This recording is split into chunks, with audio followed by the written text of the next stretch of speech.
Welcome to SOD friends. अगर आप ये वीडियो देख रहे हैं तो आपने वीडियो का टाइटल और थंबनेल चेक कर लिया होगा। हम इस वीडियो में बात करने वाले हैं कि किसी भी स्पीकर के लिए उसका एनक्लोजर कैसे डिज़ाइन करें, उसका क्या साइज़ होगा, क्या हाइट, क्या लेंथ, क्या विड्थ होगी। इसी बारे में हम आज बात करेंगे। मैं आपको कुछ थंब रूल्स बताऊंगा जिनसे आप किसी भी स्पीकर के लिए एक अच्छा एनक्लोजर आसानी से डिज़ाइन कर सकते हैं।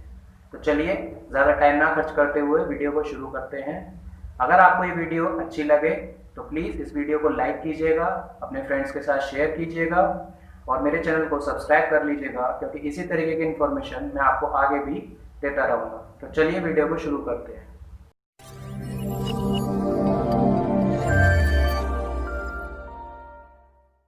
तो चलिए बात कर लेते हैं सील्ड एनक्लोजर की। तो सबसे पहले हम बात करते हैं वॉल्यूम की। वॉल्यूम यानी कि उसके अंदर कितनी एयर रहेगी आपके बॉक्स के अंदर और वो कितना चारों तरफ की जगह घेरेगा। तो अगर हम सील्ड की बात करें तो सील्ड साइज में छोटे होते हैं, जबकि पोर्टेड साइज में बड़े होते हैं, लार्ज होते हैं। बात करें डिजाइन की तो सील्ड एनक्लोजर आसान होते हैं डिजाइन करने में। इसमें आपको सिंपली कुछ नहीं, एक वॉल्यूम लेना है और चारों तरफ से इसको एक बॉक्स बना देना है, उसके अंदर अपने स्पीकर फिट कर देना है और उसमें गलती की गुंजाइश बहुत ज़्यादा होती है, तो उसमें कोई बहुत ज़्यादा फर्क नहीं आता है। लेकिन पोर्टेड एनक्लोजर की बात करें तो अगर इसमें साइज ऊपर नीचे होता है तो इससे परफॉर्मेंस पे बहुत ज़्यादा फर्क पड़ता है, जिसकी वजह से आपको आवाज़ अच्छी या ख़राब मिलती है।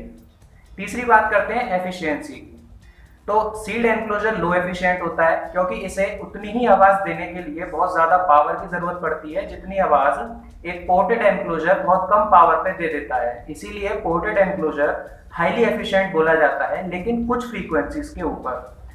चौथी बात करें बेस एक्सटेंशन की, तो सील्ड एनक्लोजर आपको बेटर बेस एक्सटेंशन देता है, क्योंकि ये काफी लो बेस को भी प्ले करता है, जबकि पोर्टेड एनक्लोजर बहुत ज्यादा लो फ्रीक्वेंसीज को प्ले नहीं करता, क्योंकि ये अपनी रेजोनेंस फ्रीक्वेंसी पे आने के बाद में बहुत तेजी से रोल ऑफ करता है, यानी कि इसका फ्रीक्वेंसी रेस्पॉन्स बहुत तेजी से ड्रॉप हो जाता है, जिसकी वजह से ये 10 हर्ट्ज, 20 हर्ट्ज और 23 हर्ट्ज, 25 हर्ट्ज की जो फ्रीक्वेंसी है उनको प्ले ही नहीं कर पाता है। उससे पहले ही ये 20 डीबी से नीचे चला जाता है।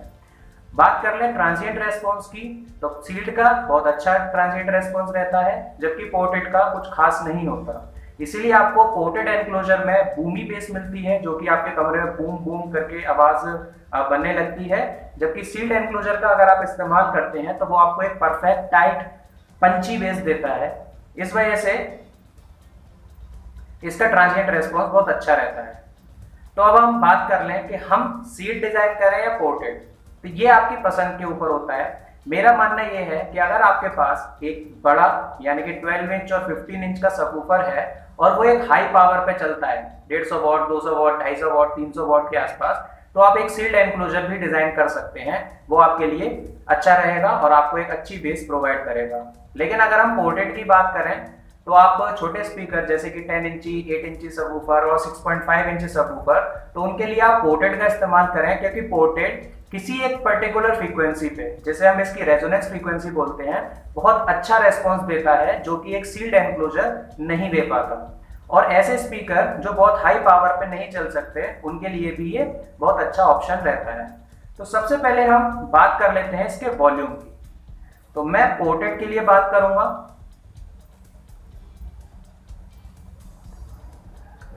पोर्टेड एनक्लोजर में अगर मेरे पास सपोज कीजिए कि एक 6.5 इंची का सबवूफर है, 6.5 इंची का अगर मेरे पास एक सबवूफर है, तो मैं इस बॉक्स का वॉल्यूम रखूंगा 0.5 क्यूबिक फीट से लेकर के 0.75 क्यूबिक फीट तक। ये वॉल्यूम मेरे लिए सबवूफर के लिए एकदम सफिशिएंट होगा और इसमें अपनी सबसे अच्छी परफॉर्मेंस दे सकता है। अगर मैं इसी की गिनती को 2 कर दूं, 2 6.5 इंची के सबवूफर अगर मैं इस्तेमाल करता हूं, तो मेरे लिए ये वॉल्यूम बढ़ करके 1 क्यूबिक फीट से लेकर के 1.2 क्यूबिक फीट तक जाएगा। ये इसके लिए 2 6.5 इंची सबवूफर के लिए। अभी मैं बात करूं एक 8 इंची सबवूफर के लिए,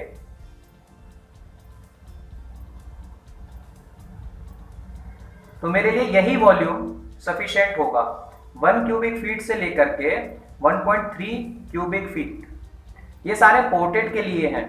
इसी तरीके से अगर मैं बात करूं 1 10 इंची और 2 8 इंची, 1 10 इंची सब और 2 8 इंची सब के लिए, तो मेरे लिए वॉल्यूम हो जाएगा 1.5 क्यूबिक फीट से लेकर के 1.85 क्यूबिक फीट तक। इस तरीके से ये कुछ वॉल्यूम रेंज है। आप इन वॉल्यूम रेंज के बीच में रख करके अपने बॉक्स को डिजाइन करेंगे तो आपको एक बेटर बेस रेस्पॉन्स मिलेगा। 12 इंची के लिए अगर हम चले जाते हैं तो इसमें 2 10 इंची सबवूफर और एक 12 इंची सबवूफर। अगर ये आपके पास कॉम्बिनेशन है तो आप इसके लिए 2 क्यूबिक फीट से लेकर के 2.5 क्यूबिक फीट तक का बॉक्स डिजाइन करें। 10 इंची सबवूफर के 2 या फिर एक 12 इंची का सबवूफर। होम के लिए ये बहुत ही अच्छे ऑप्शंस हैं। 6.5 इंची, 8 इंच, 10 इंच और 12 इंच सबवूफर आपके घर के लिए बहुत अच्छा है। अगर आप इससे और ऊपर जाना चाहते हैं और 15 इंच के सबको स्पीकर के लिए बॉक्स डिजाइन करना चाहते हैं तो उसके लिए आप फिर 3 क्यूबिक फीट से लेकर के 4 क्यूबिक फीट तक के रेंज में आप बॉक्स को डिजाइन करेंगे।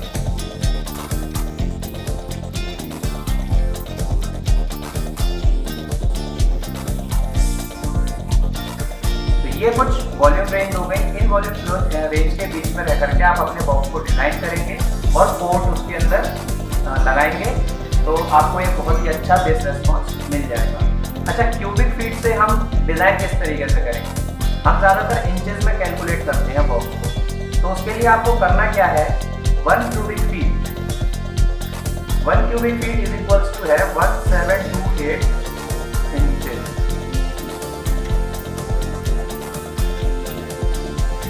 अगर आपको इनमें से कोई भी बॉक्स डिजाइन करना है तो आपके लिए जो वॉल्यूम होना चाहिए वो 1728 क्यूबिक इंचेस होना चाहिए। अब हम इसमें देखते हैं कि बॉक्स को हम डिजाइन किस तरीके से करेंगे। तो उसके लिए मैं आपको कुछ ट्रिक्स बता देता हूँ। सबसे पहला, length into breadth into height, यानी लंबाई गुणा चौड़ाई गुणा ऊंचाई। इससे आप क्या निकालेंगे, वॉल्यूम। तो ये सारी इंचेस में होगी। आप कितने इंची की लंबाई रखेंगे बॉक्स की, कितने इंची की चौड़ाई रखेंगे और कितने इंची की ऊंचाई रखेंगे, इन तीनों को जब हम आपस में गुणा कर देंगे तो उससे हमको निकल के आएगा वॉल्यूम।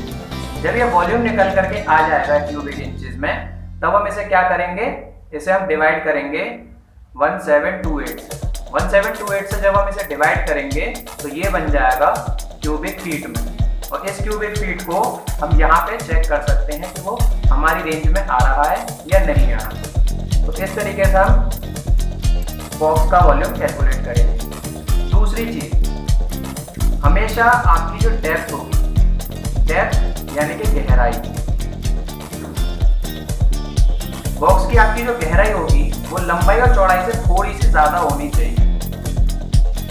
हमारी जो गहराई होगी वो ज्यादा होनी चाहिए लंबाई और चौड़ाई से।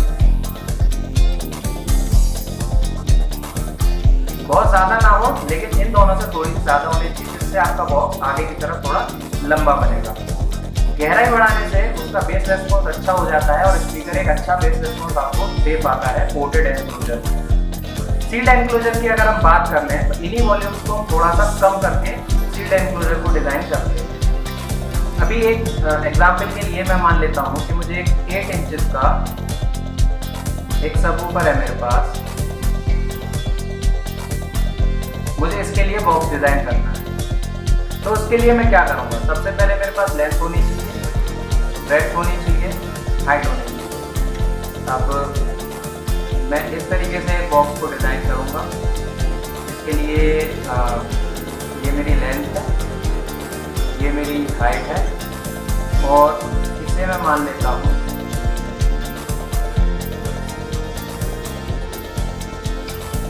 ब्रेड्थ। तो हमेशा मेरी जो ब्रेड्थ होगी यानी कि गहराई होगी वो इससे हाइट से और लेंथ से ज़्यादा होनी चाहिए, जिससे मुझे बेस रेस्पॉन्स अच्छा मिलेगा।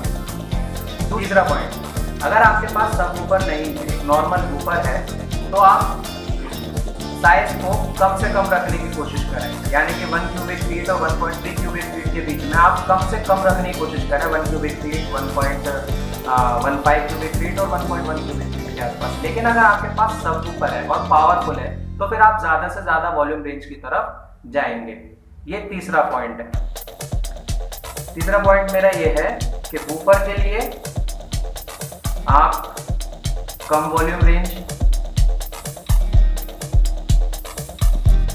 की तरफ जाएंगे और सब वूफर के लिए ज्यादा वॉल्यूम रेंज की तरफ आप जाएंगे।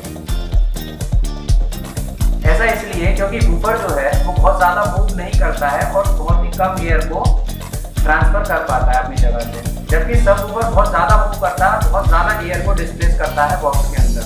तो जब उसका वॉल्यूम बढ़ जाता है बॉक्स का तो सब वूफर को आसानी होती है मूव करने में, जिससे वो ज्यादा एयर को डिस्प्लेस कर पाता है और इससे आपका बेस रिस्पॉन्स बहुत ही अच्छा आता है और आपकी बेस डीप हो जाती है। डीप यानी कि गहरी लोअर रेंज में चली जाती है। चौथा पॉइंट, आप बॉक्स को जितना ज़्यादा बड़ा बनाएंगे आपका बेस रिस्पॉन्स उतना ही डीप होता जाएगा, यानी कि आपका बॉक्स उतनी ही कम फ्रीक्वेंसी को प्ले कर पाएगा। जैसे कि अगर मैं बात करूं, अगर आप 10 इंची के सबवूफर में 1.5 क्यूबिक फीट का यानी 1.5 क्यूबिक फीट का अगर आप बॉक्स इस्तेमाल करते हैं तो उसकी फ्रीक्वेंसी रेंज 39 हर्ट्ज से या 40 हर्ट्ज या 41 हर्ट्ज के आसपास बहुत अच्छा वो प्ले कर पाएगा।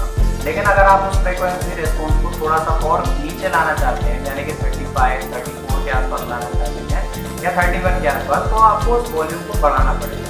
तो चौथा पॉइंट हमारा यही है कि हाई वॉल्यूम यानी कि लो फ्रीक्वेंसी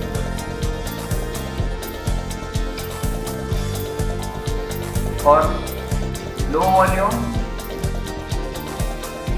यानी कि हाई रेजोनेंट फ्रीक्वेंसी। जितना आप वॉल्यूम को ज़्यादा रेंज में रखेंगे उतना ही आपका फ्रीक्वेंसी रिस्पॉन्स बढ़ता चला जाएगा लो की साइड, और जितना आप वॉल्यूम को कम करते जाएंगे, लो वॉल्यूम में रखेंगे, उतना ही आपका रेजोनेंट फ्रीक्वेंसी ऊपर की तरफ चलती जाएगी। यानी कि अगर वॉल्यूम ज़्यादा है तो आपका सब ऊपर 36, 35 हर्ट्ज तक की फ्रीक्वेंसी को प्ले करेगा इजीली, और अगर आपका लो है तो आपका रेजोनेंट फ्रीक्वेंसी जो होगी वो 41 हर्ट्ज, 42 हर्ट्ज और 39 हर्ट्ज के आसपास आ जाएगी। तो इसमें आपको क्या होगा कि जब आप वॉल्यूम को थोड़ा सा ज़्यादा रखेंगे तो आपको एक डीप बेस मिलेगी सुनने में, और अगर आप वॉल्यूम को लो रखेंगे तो आपको एक पंची और फास्ट बेस मिलेगी, जिसे हम थम्पिंग बेस बोलते हैं। वो बेस आपको अपने बॉक्स से मिल जाएगी। तो इन 4 पॉइंट का आप ध्यान रखें और अपने स्पीकर बॉक्स को डिज़ाइन करें। लास्टली मैं आपको फिर से एक बार बता देता हूँ कि इन सब वूफर के लिए आप इस वॉल्यूम रेंज से बाहर ना जाएं। अगर आप इन वॉल्यूम रेंज से बाहर जाएंगे तो आपका फ्रीक्वेंसी रेस्पॉन्स बहुत ही खराब होगा और आपका बॉक्स एक अच्छी साउंड प्रोवाइड आपको नहीं कर पाएगा। इससे आपकी मेहनत भी खराब होगी, आपके पैसे भी खराब होंगे और आपको वो मज़ा भी नहीं मिल पाएगा। तो इससे अच्छा ये होगा कि आप बाजार से जा करके एक बॉक्स परचेज कर लें जो कि पहले से ही डिज़ाइन होता है। लेकिन जब हम खुद ही डिज़ाइन करते हैं तो हम उसमें कुछ चेंजेस कर लेते हैं, अपने हिसाब से उसे बना सकते हैं, अपने घर में जो जगह है उसके हिसाब से डिज़ाइन कर सकते हैं। सबवूफर की बात ना करें, नॉर्मल स्पीकर की अगर हम बात करें, जैसे हमको 3 वे या 4 वे टावर डिज़ाइन करना है या फिर एक जो बॉक्स चला करते थे 10 इंची 12 इंची वूफर के साथ में हमें उन्हें डिज़ाइन करना है, तो उनके अंदर भी ये सेम रूल अप्लाई होगा। बस उसमें आपको करना क्या होगा कि 3 वे या फिर 4 वे स्पीकर के लिए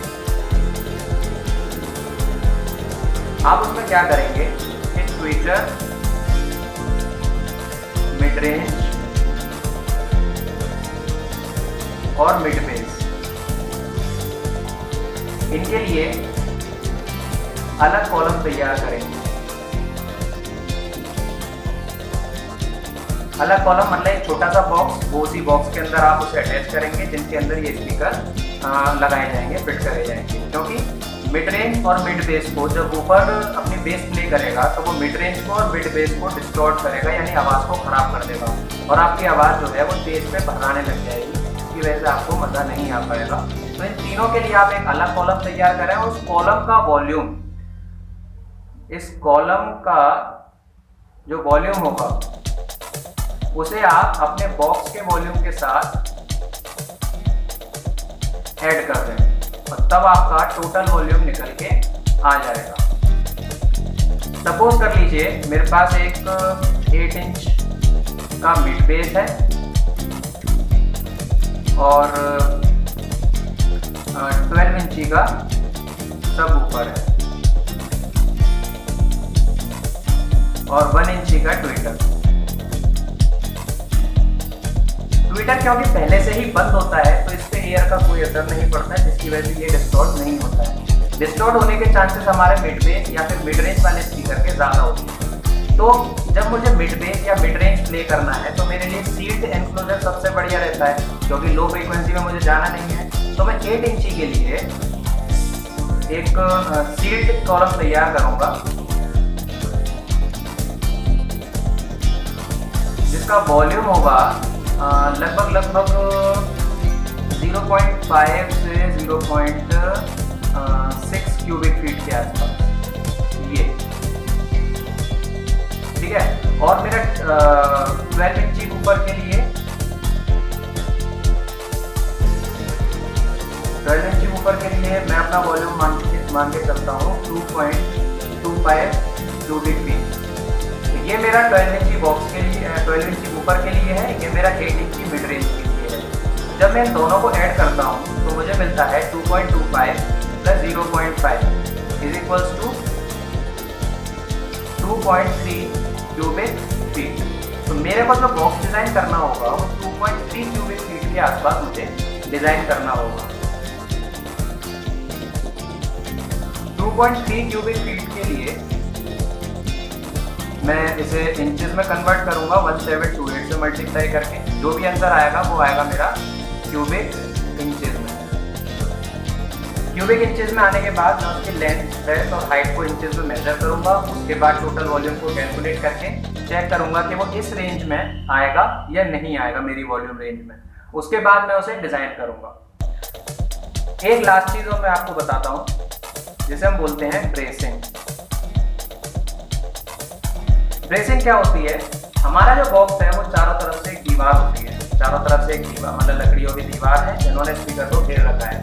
लेकिन जब स्पीकर में हम कोई साउंड प्ले करते हैं, ऐसे एम्पलीफायर से प्ले करते हैं बॉक्स को, तो उसके अंदर एयर मूव करती है, जिसकी वजह से स्पीकर या हमारा ऊपर जो है वो उसके अंदर प्रेशर लगाता है। उस प्रेशर की वजह से वो लकड़ी की दीवारें वाइब्रेट करने लगती हैं, कंपन करने लगती हैं, जिसकी वजह से आपको एक अनचाही साउंड सुनाई देने लगती है। इसके लिए हम क्या करते हैं कि उसकी चारों दीवारों पे सपोर्ट लगाते हैं, तो उन सपोर्ट को हम ब्रेसिंग बोलते हैं।